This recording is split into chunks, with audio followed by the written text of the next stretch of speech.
इस वीडियो को लाइक करें, हमारे चैनल को सब्सक्राइब कर बेल आइकन जरूर प्रेस करें। हेलो दोस्तों, आप सभी का हमारे चैनल में स्वागत है। आज के इस वीडियो में हम दर्पण पर आधारित सूत्र के आधार पर कुछ प्रश्नों पर चर्चा करेंगे। तो चलिए देखते हैं। सबसे पहले हम दर्पण सूत्र कल के वीडियो में हमने चर्चा की थी।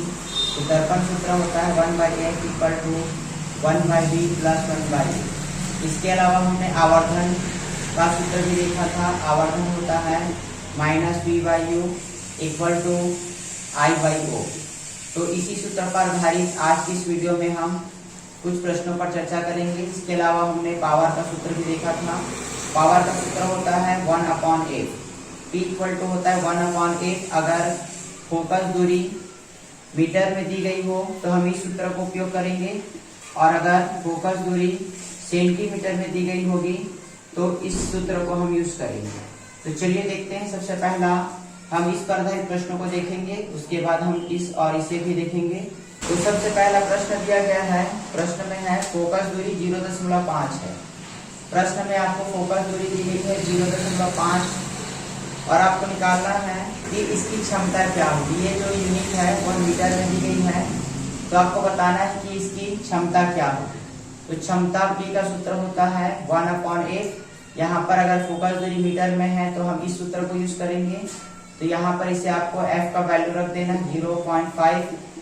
यहाँ पर अगर आप दशमलव हटाओगे तो ऊपर 10 हो जाएगा और ये ऐसे कट जाएगा, तो कटने पे आपका आएगा 2। तो इसकी क्षमता हो गई 2। अगर यहाँ पर आपको उत्तल लेंस दिया गया है तो आपको फोकस को प्लस लेना है, और अगर अवतल लेंस दिया गया है तो फोकस को माइनस लेना है। इस तरह आपका क्षमता भी प्लस या माइनस होगा। अगर आप उत्तल लेंस लोगे तो ये प्लस होगा, और अगर आप अवतल लेंस लोगे तो ये आपका माइनस होगा। चलिए अगला क्वेश्चन देखते हैं।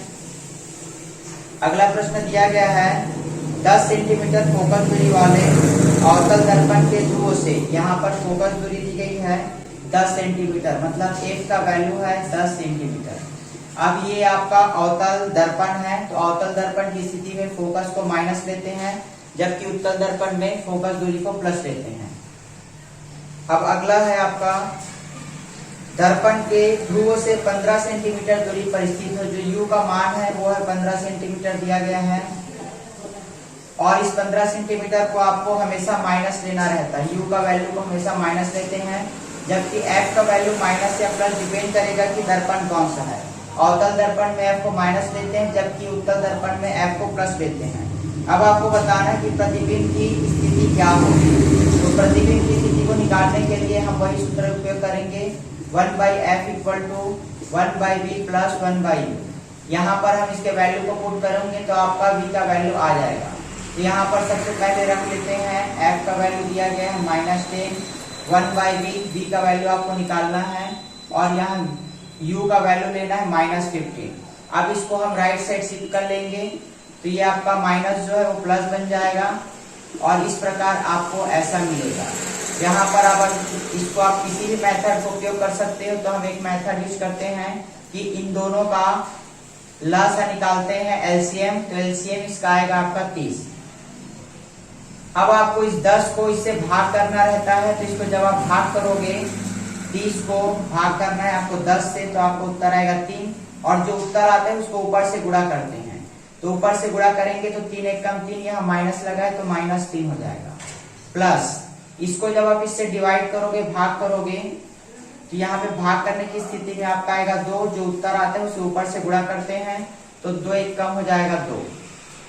तो यहाँ पर आपका इसके बाद इसको आपको सॉल्व करना है, तो यहाँ पर माइनस और प्लस माइनस हो जाएगा। तो यहाँ पे 3 में से 2 जाएगा तो 1 आएगा, और चिन्ह बड़े का लगाते हैं तो -1/30 इक्वल टू आया 1/b, तो b इक्वल टू आ जाएगा -30।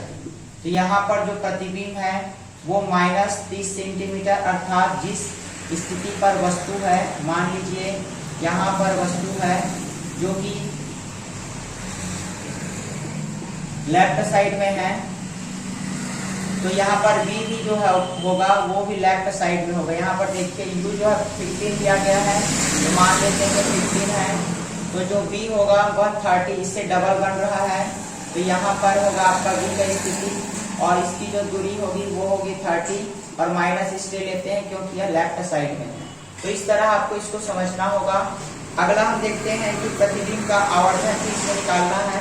तो प्रतिबिंब के आवर्धन के लिए जो सूत्र होता है उसे उपयोग करेंगे। तो m का सूत्र होता है माइनस वी बाई यू। तो यहाँ पर आवर्धन हम निकालेंगे तो माइनस वी अभी हमने निकाला कि यहाँ पे 30 दिया गया है, तो यहाँ पे यूज करेंगे -30 और u का उपयोग करेंगे तो यहाँ पे u का मान दिया गया -15।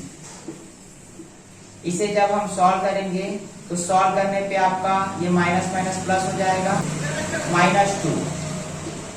तो यहाँ पे आवर्धन घटाने के बाद आपको मिलेगा 2। तो -2 का मतलब है कि जो प्रतिबिंब है वस्तु से दुगना बनेगा। मान लीजिए ऑब्जेक्ट आपका 2 सेंटीमीटर का है, तो जो प्रतिबिंब बनेगा वो दुगना बनेगा, मतलब 4 सेंटीमीटर का बनेगा। और माइनस साइन प्रदर्शित करता है कि यह जो है उल्टा बनेगा और वास्तविक बनेगा। तो इस तरह आप दिए गए डाटा का उपयोग करके बता सकते हो कि प्रतिबिंब की प्रकृति कैसी होगी, प्रतिबिंब कहाँ बनेगा और कितनी आकृति का बनेगा। अगर m की वैल्यू 1 से छोटी है तो वस्तु जो है वह छोटी आकृति का बनेगा, प्रतिबिंब छोटा बनेगा। अगर m बराबर 1 है तो प्रतिबिंब समान आकृति का बनेगा, और m अगर बड़ा है तो प्रतिबिंब बड़ी आकृति का बनेगा। तो इस तरह इसी सूत्र का उपयोग करके आपको सारे प्रश्नों को सॉल्व करना है। तो ये हुआ फोकस पर आधारित एक न्यूमेरिकल, और इसी का आपको उपयोग करके सभी प्रश्नों को सॉल्व करना है। तो कल के वीडियो में हम आगे रेजिस्टेंस प्रतिरोध पर आधारित प्रश्नों पर चर्चा करेंगे। अगर आपको वीडियो अच्छी लगी तो वीडियो को लाइक करना ना भूलें, और ऐसे ही और पाने के लिए आप हमारे चैनल को सब्सक्राइब कर